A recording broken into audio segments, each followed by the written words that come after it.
Назарыңыздарда Сулайман Рыспаевдин «Периштенин кайтып келиши» аттуу аңгемеси, окуп аудиолоштурган Жылдыз Турсунбаевна. Жайдын ысык аптаптуу күндөрү өтүп бараткан. Адыл топ балдар менен жол чаңытып ойноп жүргөн күндөрдөн бири эле. Ошондон башка иши жок, ойнобо деген киши жок сыяктуу. Алыстан колуна кызыл папке кармаган бир эжеке келаткан. Аны чоңураак эле балдар тааныбаса, мектепке бара элек балдар таңазарга алгамак эмес. Бирок ал баарынан мурда дал ошол мектепке бара элек эселектер үчүн келиптир. Балдарды кыйгап өттү да, алардын ата-энелерин көздөй басты. Аңгычакты: «Ай, Адыл! Ай, Бектур! Гүлай!» деп чакырган ата-энелеринин үнүн угуп, топурап ойноп жүргөн балдар тепкен топторун токтотуп элейип калышты. «Үйгө келгиле, тез!» Папке көтөргөн эжеден биресе сестене, биресе кызыгышып, балдар тез эле жетип келишти. Көрсө, ал эжеке жаш балдарды мектепке каттап келген экен. «Төөдөй болгончо эле ойноп жүрө бербей, мына эми мектепке окууга барасыңар», деди Садырбек аке бак-бак этип. «Жаз, кызым, жаза бер, мен айта берейин». Кызыл папкечен эжеке балдарды каттоочу калың дептерин ачты да, жанына келип, мурдуна чейин чаң болгон кетирекей балдарды кызга карап, маңдайынан сылап койду. Мунусу балдарга жакты. Баятадан бери чоочуркагандары тарап кетти. Эжеси аларга жагып калгансыды. «Мен силердин биринчи мугалимиңер болом. Окуй турган балдарды мектепке каттап келдим», деди эжеке өзүн тигилерге тааныштыра. «Өзүмдүн атым Назгүл. Назгүл эжей деп чакырсаңар болот. Таанышып алдыкпы?» «Жаз, айланайын. Бул менин неберем», деди баягы бакылдак киши. «Аты Бектур. Фамилиясын айтсаңыз, сизге катталабы?»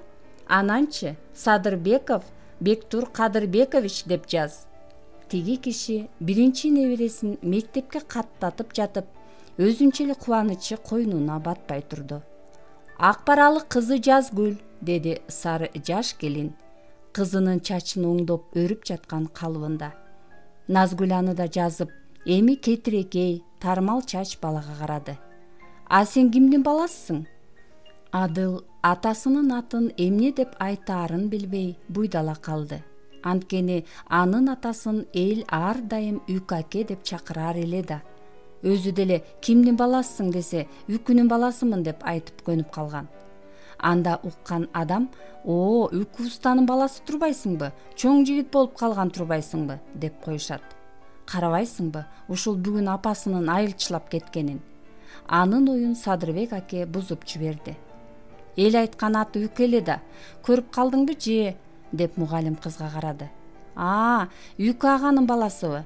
Ооба, мен уста Үкүнүн баласымын», деди анан шердене мурдун жанып.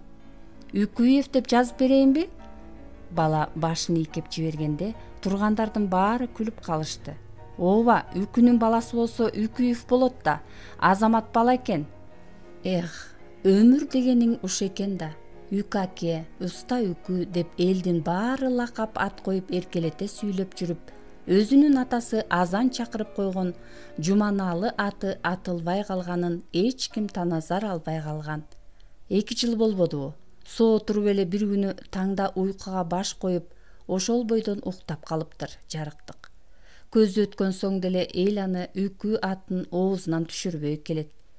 Бейиши болгордун бул жалгыз эле баласы, карганда көргөн төштүк эмеспи? Өзү да менин төштүгүм деп жаны менен тең көрөр эле го. Апасы жоош, момун Гүлбү, Үкү акенин экинчи зайыбы, жаш алган болчу. Ал деле байынын өз атынан айтпай, эл айткан лакап атынан улам уста деген атын оозунан түшүрбөй айтчу. Ошентип буга чейин эле Үкүнүн баласы болуп келген Адыл эми чындап эле Үкүнүн баласы ат алып калды. Эми журналга да Үкүев деп жазылды. Кудайдын буйругу ушул го. Жылдар сызылып өтүп жатты. Адыл чоңоюп, эс тартып, Атасы үкүдөй өнөрлүү чыкты. Атасындай өнөрлүү болобу ким билет? Колунан калемин түшүрбөй, мен атамдын сүрөтүн тартам деген сөзүн кайталай берет. Асынан ылай кезиксе ылайга, кагаз болсо кагазга тарта берет. Апасы Гүлбү уулунун атамдын сүрөтүн тартам дегенине чындап эле ишенип, атаң ушундай беле? Мурду мындай балтагай эмес, кырдач болчу. Карачы, мунуңдун көзү жымшыгый болуп калыптыр. Атаңдын көзү бакыракай, сурмалуу эмес беле? Муруту да барпайып, кой эле го. Эси жогум. Сен атаңды жакшы билбей калган турбайсыңбы? Азыр келсе да тааныбай калмак экенсиң, деп намыстантат. Ал ан сайын Адыл, бул окшобой калдыбы? Кайра оңдоп тартам анда, дей берет. Апасы айткан сайын атасынын элеси көзүнө даана көрүнө берет. Барпайган муруту, бир аз калыңыраак келген эриндери, сурмалуу бакыракай көздөрү, кырдач мурду, бийик заң кайган бою, боз кемселин желбегей жамынып устаканасынын жанында ары-бери басып жүргөнү элестейт. Раматлык Үкаке Кудай өзү дарып берген усталыгы менен өмүр кечирди. Устаканасы анын бар байлыгы эле. Үйгө кээде эле киргени болбосо, баскан отурганы, жаткан турганы бүтүндөй ошо дөөтүсү устаканасы эле. Бир күнү Адыл түшүндө атасын көрдү. Өңүндө элестеген келбети менен даана көрүндү түшүндө. Бүркүт баш ээр чаап отуруптур, кадимки түрүсүндөй болуп. Балам, сагарынап ушул ээрди чаап бүттүм. Атам чапкан ээр деп алып жүр, дейт жылмая карап. Адылдын эси тарты атасынын сүрөтүн тарта албай жүргөнүндө болот да, ата ушул ээрди кармаган бойдон бир аз тура туруңуз, мен сүрөткө тартып алайын, дейт. Атасы анда, кой балам, мусулман баласы сүрөткө түшпөйт, мени тартпай эле кой, деп жүзүн бурат. Адыл болбой, мен сиздин сүрөтүңүздү үйгө коюп алып, көрүп жүрөйүн да, ата, дейт ыйламсырап. Уулунун бул сөзү ойлонтту го. Атасы, болуптур уулум, мен периштемден уруксат сурайынчы, эгер макул десе туруп берейин, дейт. Ошол маалда ойгонуп кетет Адыл. Ойгонсо жаздыгы сууланып калыптыр. Көзүнөн жаш сызылып агып жатыптыр. Бул түшү мурда анчейин эле эстеп жүрчү атасын кайрадан эстетип, кусага салгансып, көзүнөн жаш куюлган боюнча кыйлага жатты. Апасы уюн саап, бадага кошуп келгенче ошентип жатты. Анан чайга отурганда атасы түшүнө киргенин, анын жанагы мен периштемден уруксат сурайынчы деген сөзүн апасына айтып берди. Ооба, деди апасы ойлуу үшкүрүп. Атаңдын периштеси бар болчу. Ошол периштеси... периште деген эмне? Ал атама эмне кылып берчү эле? Деп апасынын сөзүн шаша бөлдү Адыл. Периште деген адамдын колдоочусу болот. Ал таза, жакшы адамдарды гана колдойт. Атаң абдан таза, жакшы адам болчу да. Атаңдай адам жок болчу, балам. Гүлбү андан башка сөз айта албай буулугуп унчукпады, үшкүрүндү. Сабагыңа жөнө, балам, деди кыйладан соң. Ал күнү Адылдын эң сүйүктүү сабагы сүрөт сабагы болмок. Анын оюнун баары атасынын сүрөтүн тартууда. Мугалим агайы сабакта балдарга стол, чака, ара, дей койчу, түрдүү буюмдардан башка эч нерсени деле тарттырбайт эле. Адылдын эңсегени башка. Ал кантсе да 100 ирет, 1000 ирет болсо да атасынын сүрөтүн тартуу. Ал карандаш менен атасынын түндө түшүндө көргөн келбетин улам көз алдына келтирип алып тартууга жан дал баштады. Көзүн жууп, кыйлага турат да кайрадан тарта баштайт. Калың үрпөк каштары, ооба ушундай болчу. Сурмалуу кирпиктүү бакыран көздөрү, кырдач мурду, барпая үстүңкү ээрдин жаба берген сулуу муруту, бир аз калбыгыйраак эриндери, салаваттуу, албеттүү толкусу. Үкүев, сен дагы баягы сүрөтүңдү тартып бүтө элексиңби? Деп алды да, анан сүрөткө кыйлага карап туруп, анан колуна алып такта жака басты мугалим агай. Үкүев, бул сен атаңдын келбетин так өзүндөй тартыпсың го. Мына, талант деген ушу. Сен бала мыкты сүрөтчү болуп калган турбайсыңбы? Адыл мурду тердеп эч нерсе деп унчук албады. Мугалими сөзүн улантты балдарды карап. Балдар, карагылачы, сүрөттү. Тааныйсыңарбы? Мына бул сүрөттөгү кишини, деди жарыя айтып. Ал баягы ээр чапкан уста киши го, деди бир кыз. Мен окуй электе көрчүмүн. Ал Адылдын атасына окшош экен. Биздикине келчү. Менин атамдын досу болчу. Атама ээр чаап берген. Ооба. Адыл ошол атасынын сүрөтүн тартыптыр. Окшош бекен? Ооба, дешти балдар жапырт. Адыл, деди анан агайы. Сен муну сүрөтүнөн көрүп тарттыңбы? Жок. Атамдын сүрөтү жок үйдө. Түндө түшүмө кирди. Анан сүрөткө тартып алайын десем, периштемден уруксат сурайын, макул десе тартып ал, деди. Мына кызык, көрдүңөрбү балдар? Адыл атасын түшүндө көрүп, анан тартыптыр. Азаматсың, Адыл. Сага бүгүн 5 деген баа коёмун. Агайы чын эле журналдан Адылдын атын тапты да 5 деген баа койду. Кана дагы ким тапшырмасын аткарды? Деди балдарды карап. Агай, деди анда Адыл, сүйүнүп, эреркей агайынын сөзүн бөлүп. Атамдын периштеси бар беле? Сиз билчү белеңиз? Апам да айтты, атаңдын периштеси бар болчу деп. Эй, балам, деп сөзүн ойлуу улантты мугалим агай. Мен сага укканымды гана айтайын. Сенин атаң кереметтүү адам болгон. Аны айтып берсем узак аңгеме. Мен атаң менен жакын мамиледе жүрдүм. Мага алысыраак жезде болот эле. Мени менен кес-кес сырдашаар эле. Раматлык атаң өтө касиеттүү адам болчу. Периштеси колдоп, бир түндө эле бир ээрди чаап койчу. Ошол жөнүндө айтып берсеңиз, сиз дагы атамдын периштесин көрдүңүз беле? О, кайдан? Ал бөтөн адамга көрүнбөйт да, деп алып, бир аз улутунуп, анан аңгемесин кайра улантты мугалим агай. Атаңдын өз аты Жуманаалы болчу. Билесиңби, билбейсиңби аны? Жуманаалы жашынан эле уста, ар нерсеге эптүү болчу. Ушул айылда чогуу чоңойдук. Жүгөн куюшкан жасап, камчы өрөр эле. Кийин ээр чаап кетти. Чапкан ээрин эл талашып алар эле. Күндөрдүн биринде атаң ооруп калыптыр. 3 күн төшөктө жатат экен. Туруп иштейин десе, керки кармаарга алы келбейт. 4-күнү күнү уктап жатканда, түн ортосунда кимдир бирөө аны ойготот экен. Ойгонуп көзүн ачса, үйдө эч ким жок. Жанында аялы уктап жатат.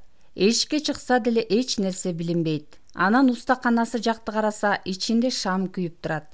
Бул ким? Жарым түндө бирөө келип мени ойготуп, ээр сураганы келген го, деп барса, устаканасы бек, кулпусу турат. Ачкычты алып келип ачса, мындай шамды ал устаканасына эч качан коюп көрбөптүр. Көргөнүнө аң-таң болгон Жуманаалы келме келтирип, мунун бир касиети бар нерсе экенин туюп, отура калып Куран окуйт. Ошондо гана эсине келип көзүн караса, ооруган жери жок, айыгып, соп-соо болуп калыптыр. Кудайым өзү жиберип жаткан шыба экен, деп ойлоп, бая күндөн бери бүтпөй жаткан ээрин кармалап колуна керкисин алат. Кызыгып иштеп отуруп, таңга чейин бир ээрди колдон чыгарып коюптур. Анан, ага периштеси көрүнүптүрбү, агай? Деп жиберди шашкалактаган Адыл. Жок, ал күнү эч нерсе көрүнбөптүр көзүнө. Эртең менен гана байбичеси туруп, абышкасынын таң атпай иштеп жатканына таң калып, 3 күн жатып эриккенсиң го, жакшы болуп калдыңбы, абышка? Дейт акыбалын сурап. Эми жатып эс алсаңчы, кайра ооруп калба? Ошондо караса, баягы түнү бою күйүп турган шам жок дейт устаканада. Ал шам каерде турганы да билинбейт имиш. Ушундай, сенин атаң периштеси күчтүү, касиеттүү, улуу адам болгон.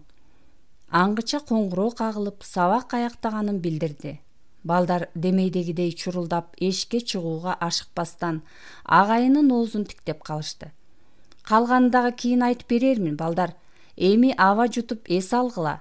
Жок, агай, аягына чейин айтып бериңизчи, деди Адыл, сабактан жооп берип жаткансып колун көтөрө.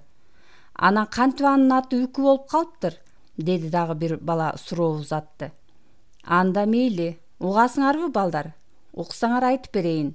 Жуманалы аке эртеси түндө уктап жатса, кимдир бирөө тур деп дагы ойготот.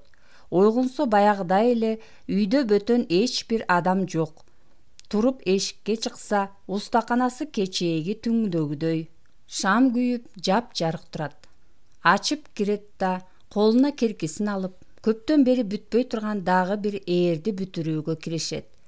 Ойлонуп оюнун аягына чыкпайт. Мындай көрүнүш таңдантып, эмне болуп жатканына түшүнбөйт. Бир Кудайдын кылып атканын гана ойлоп, тооп кылып Куран айтып, 1000 ирет келме келтирет. Ошентип баягы Жуманалы аке жөнүндө ар түркүн кеп айылга тарайт. Бирөө ооруп уктабай калыптыр. Ошон үчүн күн түнү бою устаканада иштей берет экен десе, дагы бири аялы эки уруша кетип, аялы аны үйгө жолотпойт экен. Күнү түнү устаканасында жашап жатыптыр деп да ушак таратышты.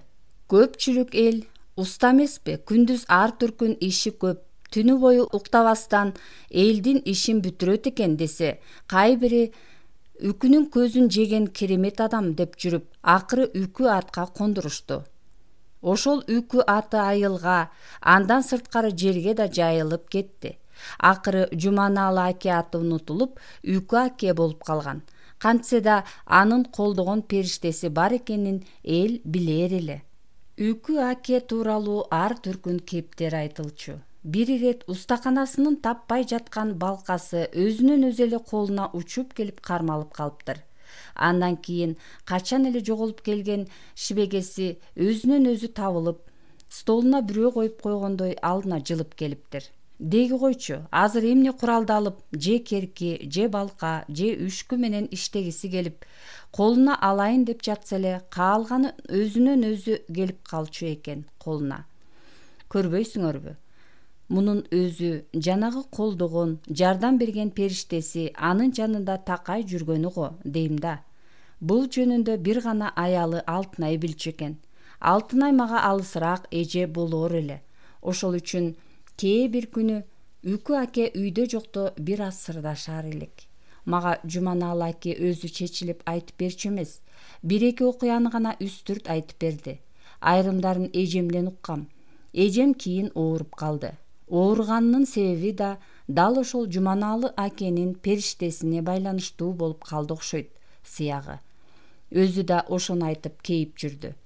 Бир күнү кечте Жуманалы жездем эрте эле уктап калат. Баары бир түндө кайра турам деген го, дечү эжем. Ал күйөөсүнүн устаканасын сыртынан акмалап, ким, кандай неме келип устаканага шам күйгүзүп, ким келип Жуманалыны ойготор экен деп байкап, аңдып, босогодогу дөңгөч орундукта отура берет. Бирок эч ким келбейт. Негедир түн бышып келатса да, эч ким келип Жуманалы акени ойготпойт. Эч ким келип устаканага шам күйгүзбөйт. Негедир шектенип, мунусу тим эле жалган го деп, ар түркүн ойлорду ойлоп, анан турайын десе эле ордунан тура албай катып калыптыр. Бир кыйладан соң гана уйкусунан чоочуп ойгонгон Жуманалы аке бир нерседен шектенип эшикке чыкса, аялы үйдүн бурчундагы орундукта отурат дейт. Сүйлөйүн десе тили жок дейт. Зорго үйгө көтөрүп кирип жаткырат экен.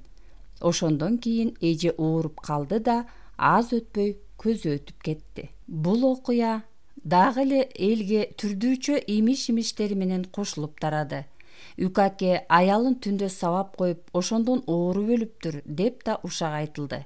Бирок бул окуяны эженин өз оозунан өзүм уккам. Андай эмес болчу. Ушундай балдарым. Кайрадан сабак башталайын деп калды. Мына ошол Үкү аке деп айтылып, өз аты Жуманалы унутулуп калган керемет адамдын баласы силердин классташыңар ушул Адыл. Атасы көзү өткөнүнө быйыл 5 жыл болду. Адыл эр жетип 12-ге чыкты. Ал атасынан өткөн таланттуу болобу деп ойлоп калдым. 5 жыл мурда көзү өткөн атасынын сүрөтүн өзүндөй кылып тарткан сүрөтчү дүйнөдө чыга элек. Балким сенин да бир кереметиң бардыр. Балким атаңдын периштеси сени издеп таап келгендир. Не болсо да өркүнүң өсүп, балам, өмүрлүү бол, деп мугалим саатын карады. Ошол кезде коңгуроо кагылды. Балдар тегиз баары Адылды карашты. Адылдын жүзү башкача нурданып, кандайдыр бир улуу сезим аны дели өрүтүп, сезимдери ашып ташып, деги эле күндөгүдөн башкача болуп, көздөрүнөн от жанып турду. Ошол күндөн 2-3 күн өтпөй эле мектепке, андан соң айылга баягы Үкү устанын баласы Адыл эчак өлгөн атасынын түшүндө көрүп, сүрөтүн өзүндөй кылып тартыптыр. Кудая тобо, ал бечара атанын өз аты Жуманалыны да билбей тура. Кимдин баласысың десе, Үкүнүн баласымын дейт экен. Фамилиясында Үкүев деп жаздырып алыптыр, деген сөздөр дуу болуп тарады. Адыл тарткан сүрөтүн айнекке салып үйүнө илип койгон. Апасы Гүлбү уулун кучактап өөп, ушу баламды атасынын периштеси колдой көр, атасынын арвагы жар боло көр деп жаратканга жалынды. Адыл болсо, мен уста Үкүнүн баласымын деп атасынын эл айткан аты менен сыймыктанып, өзүн бат эле ошол атасындай бийик, улуу адам боло калгансып сезе берди. Бирок эч ким, Адыл дагы, апасы Гүлбү да билген жок, кадимки уста Жуманалынын периштеси кайрадан өзүнүн устаканасына кайтып келгенин.